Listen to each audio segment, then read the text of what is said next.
India crime news के साथ बातचीत करने के लिए मौजूद हैं मिशन एकता समिति प्रदेश अध्यक्ष कांता लाड़िया जी। और आप सभी जो है भली भांति परिचित है कि एक कद्दावर नेता के रूप में इनकी पहचान है हरियाणा में, और गरीब जो तबका है उसके लिए संघर्ष करते रहते हैं। आपने कई बार देखा होगा कि जब बात आती है संघर्ष की तो यहाँ पर प्रशासन के साथ लड़ाई करने के लिए हमेशा तैयार रहती है। गरीब व्यक्तियों की जो मदद है वो दिल से करती है। सबसे पहले तो जी आप इंडिया क्राइम न्यूज़ के साथ बातचीत करने के लिए आपका बहुत बहुत धन्यवाद और आपका स्वागत करते हैं। शुक्रिया।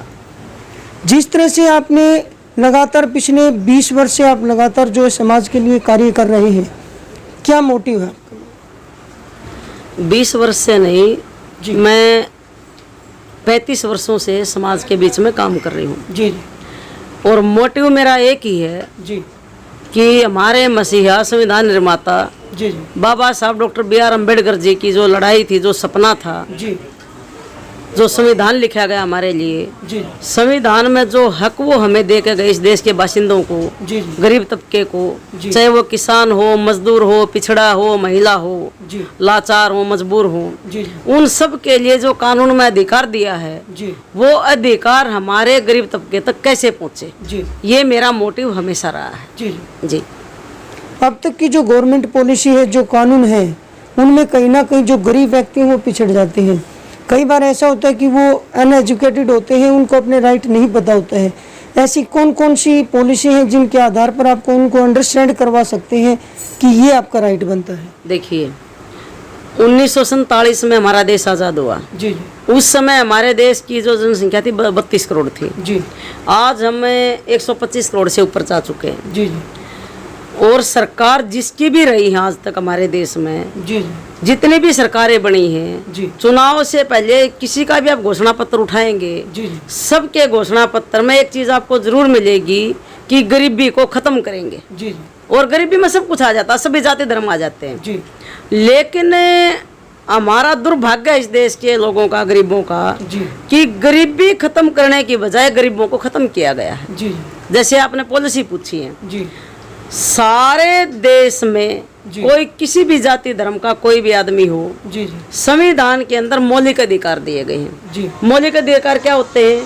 रोटी, कपड़ा, मकान, शिक्षा, स्वास्थ्य, रोजगार। जी, जी, ये 6 मूलभूत सुविधाएं हैं जो इस देश में बसने वाले हर जाति धर्म के इंसान को मिलनी चाहिए। जी, लेकिन आज के दिन मुझे बड़ा दुख है कहते हुए कि 80 करोड़ जो जनता मेरे देश की वो आज भी भूखी सोती है, जी, उनको समय पर खाना नसीब नहीं है। जी, तो इसके लिए कौन जिम्मेदार है? जी, चाहे वो कांग्रेस पार्टी रही हो, जी, चाहे वो बीजेपी रही हो, जी, चाहे वो दूसरे दल रहे हो, मिली जुली सरकारें रही हो, जी, ये सारी पार्टियां मात्र लोगों के वोट लेने के लिए आते हैं। जी, जनता की भलाई के लिए कोई सरकार आज तक नहीं आई। जी, जी, संविधान में जो हक दिया है जी, आज तक किसी भी पार्टी ने हमारे गरीब को, किसान को, मजदूर को, दलित को, पिछड़े को, महिला को, जी, किसी को भी संविधान में लिखा गया अधिकार नहीं मिला है। जी।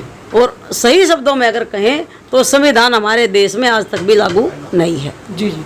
अगर बात करें अब वर्तमान जो सरकार है हरियाणा के अंदर, बीजेपी और जेजेपी की जो कंबाइन सरकार है, उसके आधार पर हम क्या कह सकते हैं कि अब जो वर्तमान में जो कार्य प्रणाली चल रही है उससे लोग कितना संतुष्ट हैं? सबसे पहले तो मैं इस सरकार को अनैतिक मानती हूँ, जी, क्योंकि जिस सरकार का गठजोड़ चुनाव जीतने के बाद हो जी, वो जनता के साथ विश्वासघात की हुई सरकार होती है। जी, अगर इन्होंने मिलजुल के ही चुनाव लड़ना चाहिए था, सरकार बनानी थी, तो चुनाव भी मिलजुल कर लड़ते। जी, जी, ये पार्टी ने प्रदेश के किसानों के साथ, मजदूरों के साथ छल कपट करके अपने एमएलए जिता लिए, और जिसके साथ आज बैठे हैं सरकार बना के, उसी के खिलाफ ये लोग चुनाव लड़े हैं।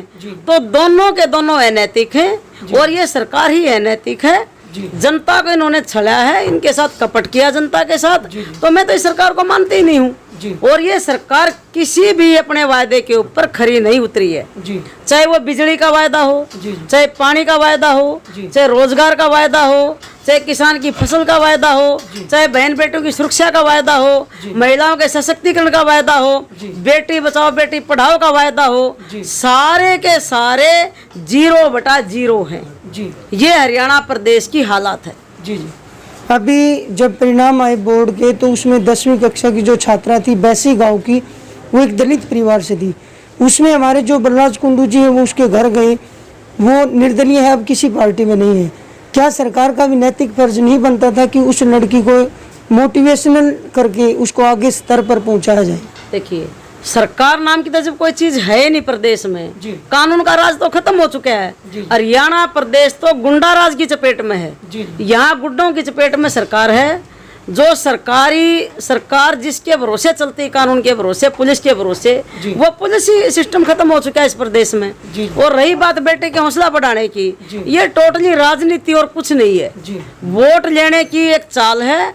हमारे लोगों को हमेशा यही गुमराह किया गया, मूर्ख बनाया गया है कि उनके घरों में जाकर उनको 10-20 हजार रुपए दे दो, उनको बहला लो, फुसला लो। ये सब लोग जातिवादी हैं और जातिवादी का जहर इनके अंदर भरा पड़ा है। इन लोगों से पूछो बाबा साहब के बारे में, जो ये सम्मान करे हमारी बहन बेटियों का, बाबा साहब के बारे में जीरो भी नहीं जानते ये, तो हमारे समाज के बारे में क्या सेवा करेंगे ये तो वोट का खेल है बस, और कुछ नहीं है। हमारे समाज को बरगलाने की बात है। मैं समाज से प्रार्थना करूंगी कि कोई भी हो, आज तक जिन लोगों ने हमारा शोषण किया है, हर गाँव में देख लो, दबंग जाति के लोगों ने हमेशा शोषण किया है। आज वो किस मुंह से हमारी बहन बेटों का सम्मान कर सकते हैं? सम्मान नाम की उनके पास कोई चीज नहीं है। हाँ, ये छलावा है वोट लेने के लिए। इस छलावे को समझें और सबको सबक सिखाएं। बात करें अगर समरसता की और सबको एक समान सोचने की, तो क्या ऐसी परिस्थितियां सरकार कभी लागू कर पाएगी कि सबको एक समान, एक दृष्टि से देखा जाएगा? जब तक इस देश की गद्दी पर गरीब का बेटा बेटी नहीं बैठेगी, जब तक समरसता नहीं आ सकती। गरीबी और अमीरी की खाई इतनी लंबी चौड़ी हो चुकी है कि गरीब आदमी तो पताल में जा चुका है और अमीर आदमी आसमान में है। आसमान वाले को नीचे लाना पड़ेगा और जो पताल में जा चुका है उसको जमीन के ऊपर लाना पड़ेगा। जब दोनों को मिला जाएगा, समरसता की बात तब होगी। एक के बच्चे को खाने के लिए रोटी नहीं मिल रही है और एक आदमी का कुत्ता डबल बेड पे सोता है इसी कमरे में, तो समरसता की क्या बात करते हो आप इस देश में? एक आदमी का बच्चा काजू बादाम खा के स्कूल में जाता है और एक गरीब का बच्चा बेचारा कागज बीनता है, कागज चुग के और बीन के उसको बेच के अपनी पढ़ाई और फीस भरता है। तो कहाँ आप समरसता की बात करते हैं? आज यहाँ जाति और धर्म के नाम पर दंगे फैलाए जाते हैं, दंगे करवा के और अराजकता फैलाई जाती है, तो आप कहाँ समरसता की बात कर रहे हैं? समरसता इस देश में जब आएगी जब जाति तोड़ो और समाज जोड़ो। समरसता जब आएगी जब जाति विहीन समाज होगा, कोई बड़ा नहीं कोई छोटा नहीं। गुण और शिक्षा के साथ ही गुण धर्म के आधार पर उनकी पहचान हो। जाति के नाम पर, धर्म के नाम पर जब तक पहचान होगी, जब तक इस देश में समरसता नहीं आ सकती।